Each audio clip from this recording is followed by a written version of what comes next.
You've heard the promise, right? Invest consistently in your 401k, and you're on the path to becoming a millionaire by retirement. But what if that promise, that whole idea, is built on a pretty dangerous myth? Today, we're going to dig into the curse of volatility, this hidden risk that can really mess with your retirement plans, all based on the book by Unnikrishna Pillai and Vinay Murthy. I mean, it's the question that kind of sits in the back of all our minds, doesn't it? Every time you check that retirement account, you see the money coming out of your paycheck, you see the balance ticking up, well, most of the time, and you just can't help but wonder, am I actually on track for that magic millionaire number? And look, the logic behind it is super appealing. We're told that if we're just disciplined, if we're just patient, the incredible power of compounding will do all the heavy lifting for us. It's like our small contributions will just almost automatically grow into this massive nest egg. But what if that simple, easy promise is really more of a myth? All right, so let's break down the math that everybody loves to quote, and then we'll see exactly where it starts to run into some serious trouble. I'm sure you've seen this equation crunched a million times. You start with the small, consistent amount, maybe what you'd spend on coffee every month. You assume a pretty reasonable market return. We're always told it averages about 8% a year. And you just let that cook over a long career. Sounds simple enough, right? And when you plug those numbers into any old compound interest calculator, this is what it spits out. Over $1 million. It's a beautiful, rosy picture, isn't it? It feels so certain, so predictable. But this simple math hides a huge flaw because it all hinges on one tiny little, dangerously misleading word, average. And here it is. This is the big warning from our source material. The authors are basically saying that this rosy picture almost never matches up with reality. And the reason? It's one powerful, totally unpredictable force. So, let's meet the villain of our story today, market volatility. This is the reason why a simple average return rate doesn't even begin to tell you the whole story about what your final account balance will actually look like. So what is volatility anyway?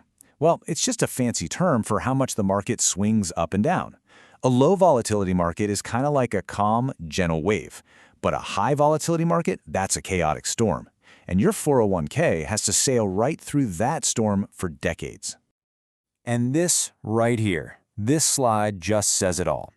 We expect our retirement savings to be like a smooth, steady escalator ride all the way to the top.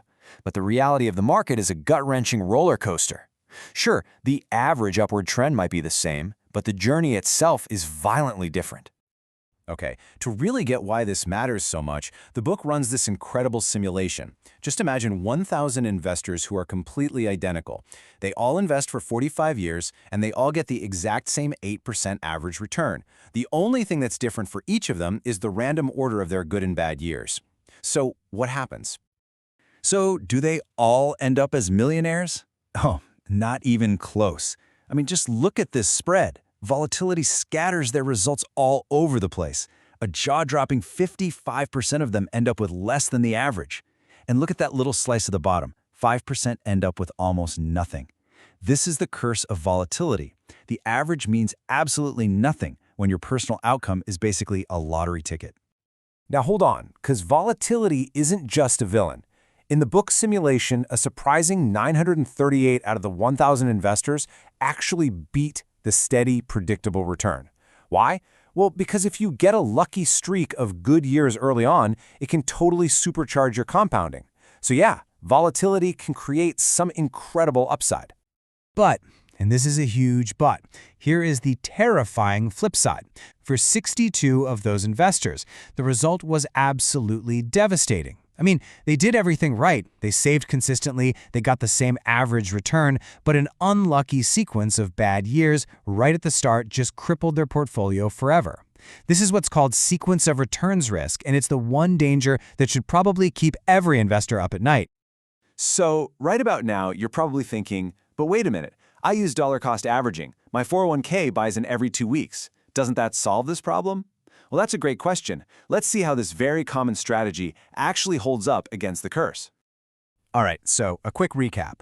Dollar cost averaging, or DCA, is what most of us do automatically in our 401ks. You put in the same amount of money on a regular schedule. So when prices are low, your money buys more shares. When prices are high, it buys less. It's designed to kind of smooth things out. And yeah, DCA helps, for sure. It stops you from doing something crazy like going all in at the worst possible moment, but it doesn't totally change the game.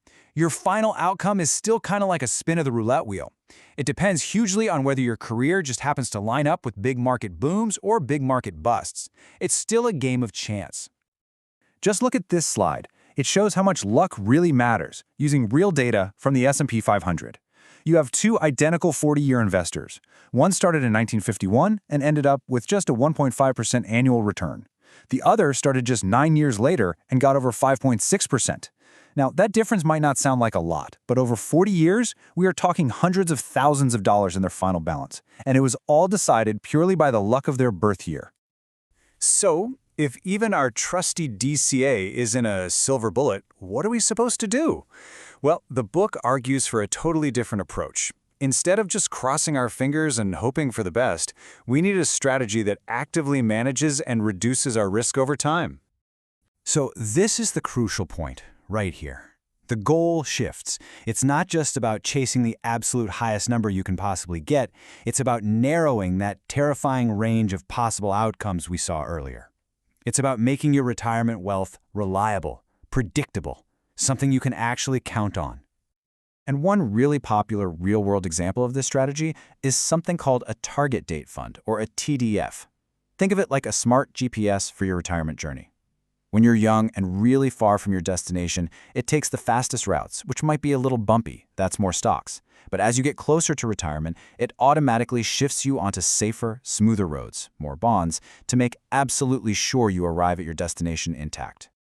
And here's the payoff. This chart shows the range of outcomes for different 40-year periods. With standard DCA, the gap between the best luck and the worst luck is a massive 4.12 percentage points.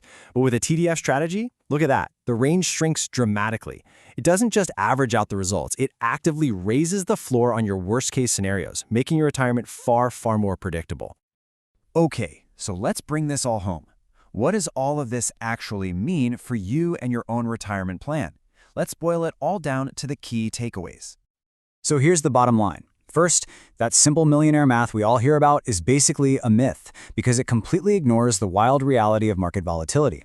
Second, dollar cost averaging is definitely helpful, but it's not a complete cure for the curse of bad timing and bad luck. Third, actively managing your risk over time with strategies like the ones in target date funds is all about making your final nest egg more dependable.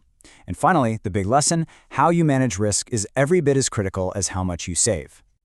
So, we'll leave you with this thought. Retirement planning, it turns out, isn't just about hitting some final number. It's really about the journey you take to get there. So as you look at these two paths, one smooth and predictable, the other wild and uncertain, which one are you actually building for yourself? Thanks for joining us.